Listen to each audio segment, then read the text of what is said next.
Before I tell you the story, I want you to know why I did it. The blackmails and the extortion. I was 17 when the matron of the house I drove for died. I didn't see what happened.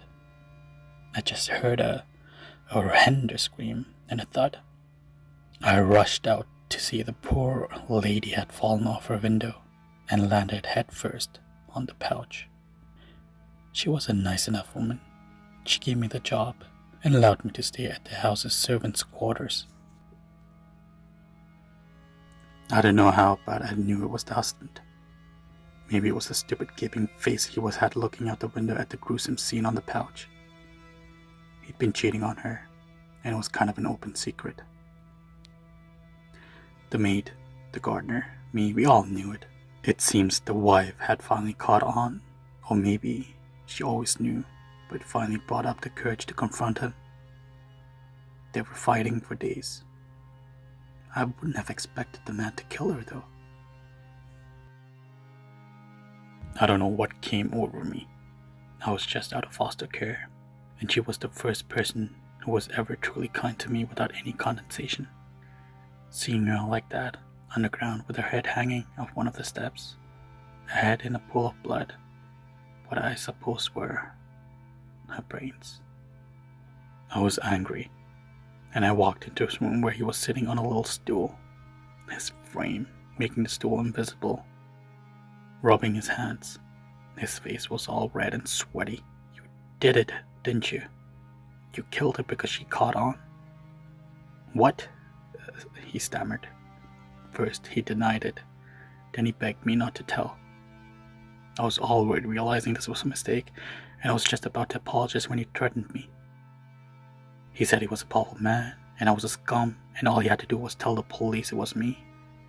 Now I knew there was no other way back. I would never be safe from him, unless he's afraid of me.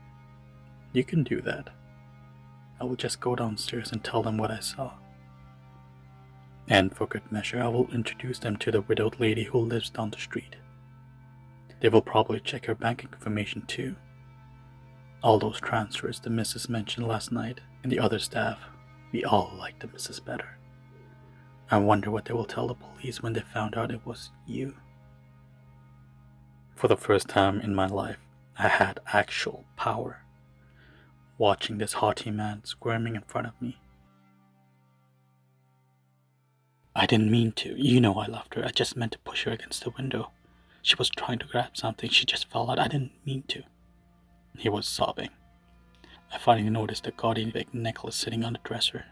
The initials shown. WS. The wife's name was Angelica Dalton, so it had not been for the madam. I bought it for her, but she found out and she was furious.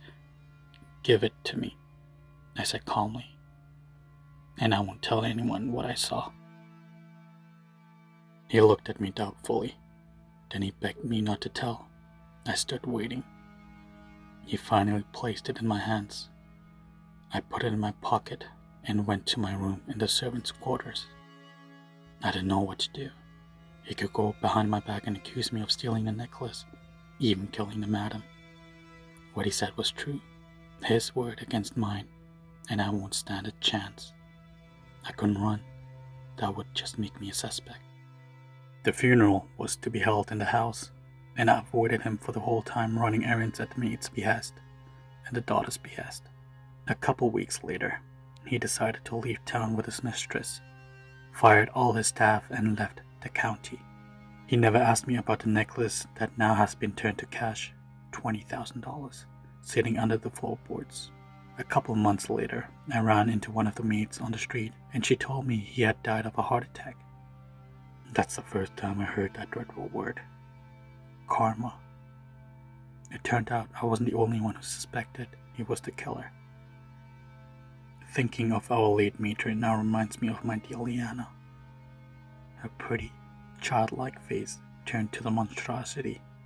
It makes me shudder, but I'm getting ahead of myself. After my success with my old boss, I made this a bit of my part-time job. My only rules were to target rich men, Men who have the money to pay me out first and who wouldn't suffer too much after losing the money. I may be a con man, but I had my morals. I also had my limits. I never messed with violent men, mostly cheating husbands or frauds. That's how I came upon Dr. Trelawney, a successful surgeon who put up his own family clinic in the later years of his successful career. He's made up very smart investments too. His vice was that he got greedy. He's prescribed medicine that were overpriced and even unnecessary in some cases, and received a cut from the pharmaceutical companies for himself. Some of those medicines caused side effects that he explained to his patients were part of the disease. One of his patients died. It was ruled out as an overdose, but my sources suspected differently. After some research, the lead turned out to be good. I worked slowly. I gathered information, built a ransom case. I had to do it in my spare time from dealing with the business. Oh yeah, I'm a business owner. I run a brokerage for investments. I had to explain my income somehow. I was married at this point, the daughter of a rich man who ran a successful chain of fast food restaurants.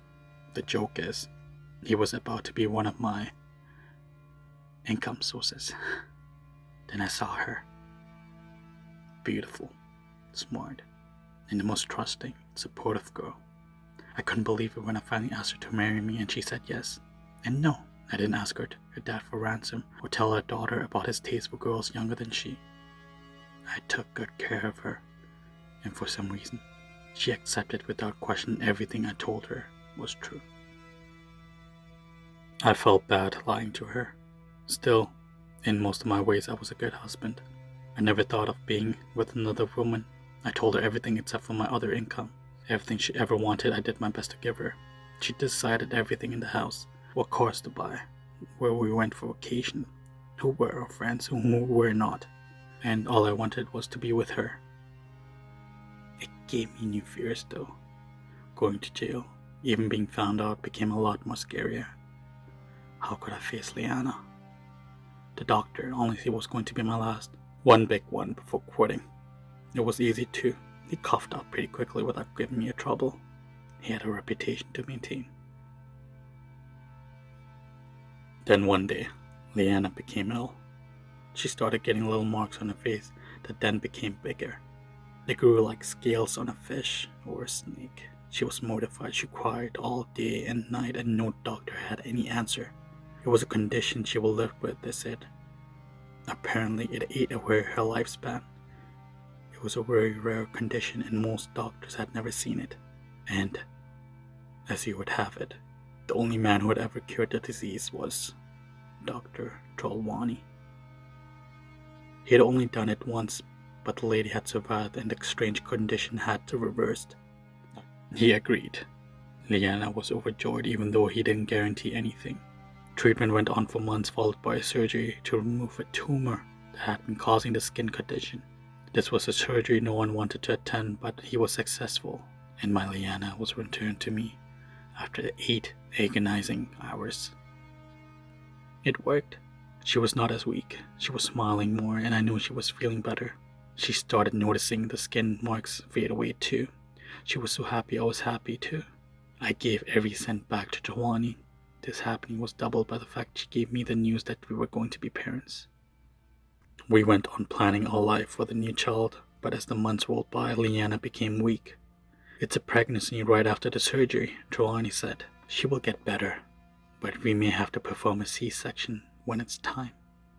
We accepted that and I took very good care of her. Then the condition returned, not like the first time. This time, it wasn't slow.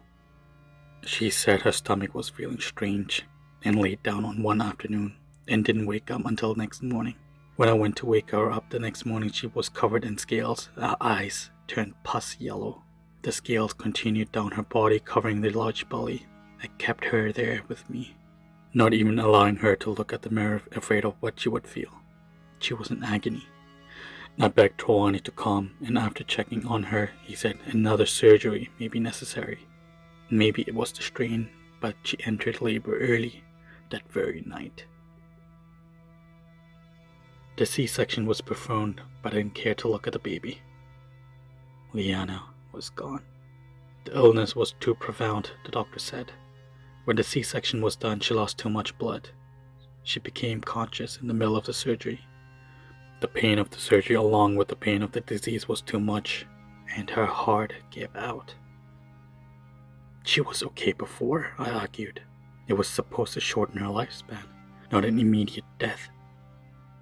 It was just a skin condition that made her upset, so we did the surgery.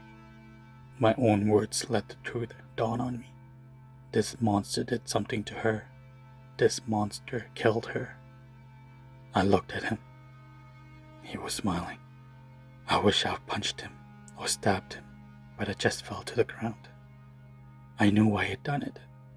It was because of me. I was the one responsible. As I fell to the ground in shock and horror, he calmly packed up and left the room. "Oh, your baby, she's in the ICU," he called. "She's sweet. She has your eyes and her mother's complexion."